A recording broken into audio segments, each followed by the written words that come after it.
turn to TLS. So it's interesting because in the long form, we never get to do this, right? Everybody wants a 2 or 3 minute video, and in many ways, the ransomware and this whole idea of just we get keys, it's our core technology.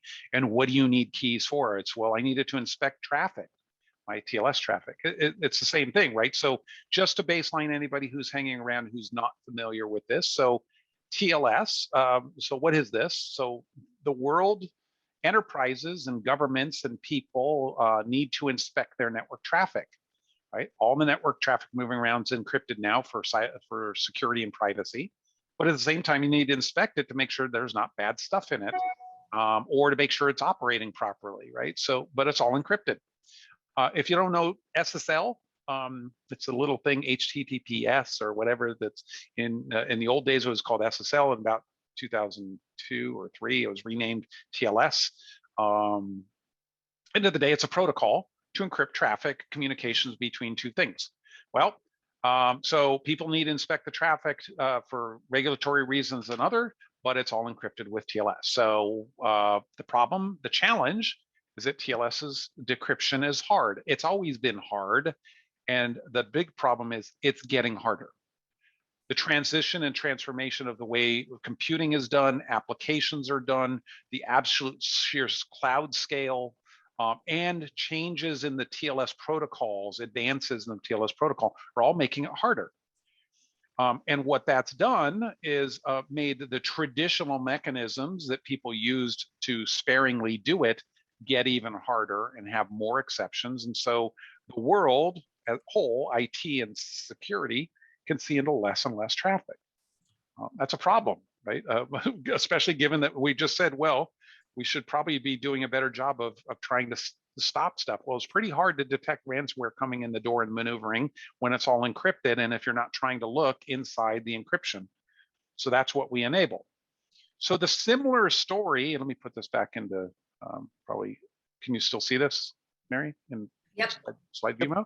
Yeah, so the similar idea is, so complicated slide, but it's actually very simple. So you have an endpoint that is doing a secure connection to somewhere out in the universe, an encrypted session to Google or XYZ website, or a server in your data center, doesn't matter. Or it's a server talking to a server, doesn't matter.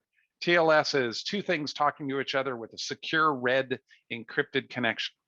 Well, we have this piece of software and the whole idea of SKI for TLS is a piece of software that sits on that endpoint, and it can detect TLS sessions when they come up, each of these TLS connections coming out of your browser, coming out of your Microsoft Word application or whatever, Slack, etc.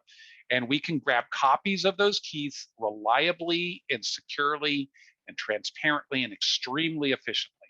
It's just a drop in a sensor, and it can start sending keys using a protocol we developed across any network to your inspection systems, whether it's an inline firewall or IPS system, or it's to a passive monitoring system.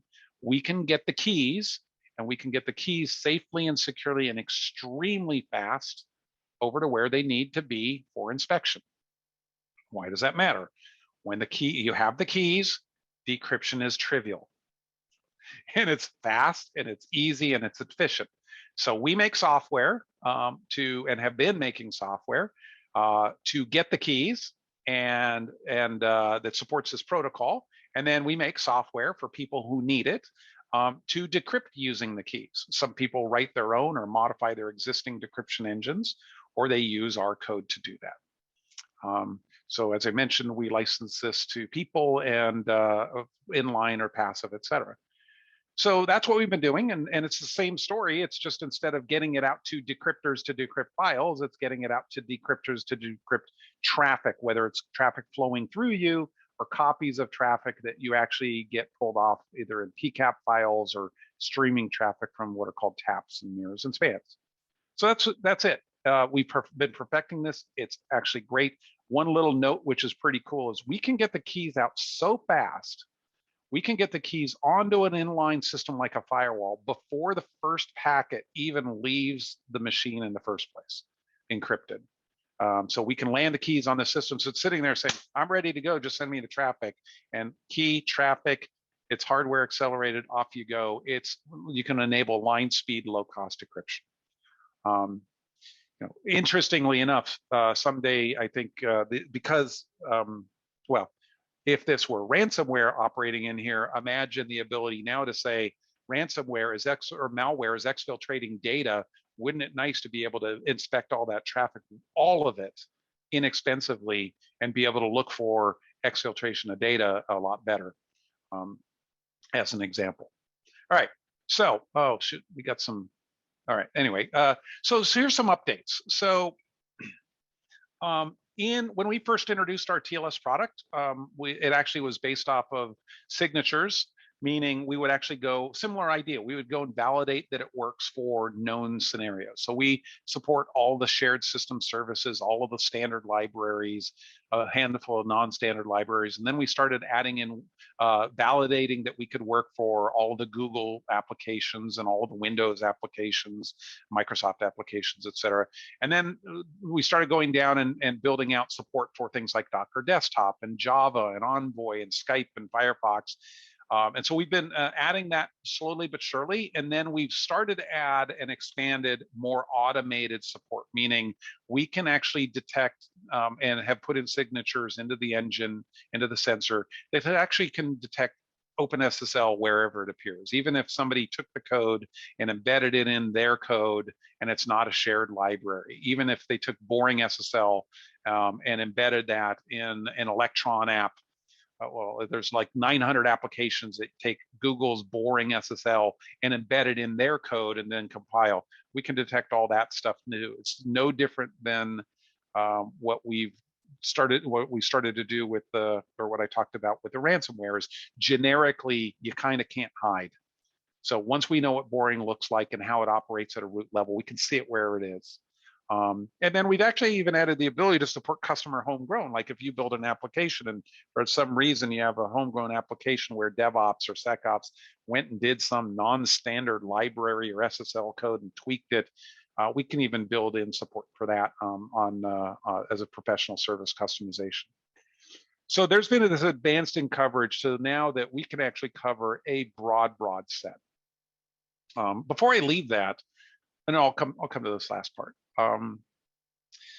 The other thing that we had, as I mentioned, that we had decryptor technologies, and we have released into beta a decryptor, a new version of a decryptor. It's a standalone, completely self-contained solution, meaning it's everything you need to just drop on a computer and completely decrypt. Receive keys. It's a container. It runs in any containerized environment. It can receive keys. It can receive traffic. Receive keys from the sensors, receive traffic, hold the keys, match the keys to the traffic, and decrypt out. And it can operate in parallel, so it can scale out to terabits per second in both cloud and data center environments, or also embedded models for OEMs. And its basic function, as you see it here. So that is out in beta. We're doing fine tuning on that to release it into GA here fairly soon. So those are the big things. I think at the technology level, I think there's something that we made a press release about. I just want to add here. So we know, and we have validated in our labs that we can apply the same technology to DTLS, a variant of TLS as a protocol. We can also do it for quick traffic, which is a growing protocol use out of Google. And we also can do it for SMB traffic. So we can get keys from SMB traffic. Now, we have not productized those, and to be very blunt, we're looking for customers who want to fund us to go do that. And we're not going to build a product hoping that it comes, but if you're interested in any of those technologies and you're listening, talk to us. We'd love to talk to you about funding that build out and a nice partnership to be able to bring those to market and expand the capability. I think the only other update here is that we now have people using this technology across a number of companies for a broad set of use cases. You see them here, but I wanted to make sure that you all know that whether they're customers or prospects, everything is being tried now with this technology for use cases, and we've gotten pretty darn versant in understanding how this technology can support a secure web gateway, or a passive IDS system, or an application monitoring system, or a next generation firewall and inline firewalls and IPSs, or how this can be applied to 5G packet core, because 5G is all containerized, low latency IP infrastructure. How do you monitor signaling and timing of signaling and API calls when things aren't working? You kind of need to inspect it, and it's all going to be encrypted in TLS 1.3. That we're really the only viable answer. Or host-based IDS, intrusion detection and prevention systems, sandboxes and APT systems, network packet brokers, and even PCAP stores. So we have people now playing with our stuff and using our stuff in all of these different scenarios. And again, there's some now use cases that go a little bit deeper into what's the problem that our customers have told us they had, why, the values they saw with us, and a little bit about how options for how you can implement us into each of these scenarios. So if you're any one of these people or interested in any one of these applications, go there, and you should be able to find quite a bit more. That's it. I think I went a little extra long, so 12 minutes, but that's okay. We got the recording. So that's it for TLS. Did any TLS questions pop up, Eric or Mary? We've handled them, so I don't think you need to. Okay. So I think that's it. So ski technology overall, the evolution of it. We started off trying to solve next generation TLS or network inspection. Next thing you know, we realized that we can apply this to ransomware. And actually, in the long run, they all fit together because it's bad software that's going to try to exfiltrate data, try to move around your networks, try to get into your network. So you need to inspect your TLS traffic to see that. And then ultimately, if it gets through, you're going to need to be able to respond. And looks like we might have a meaningful solution in that fight.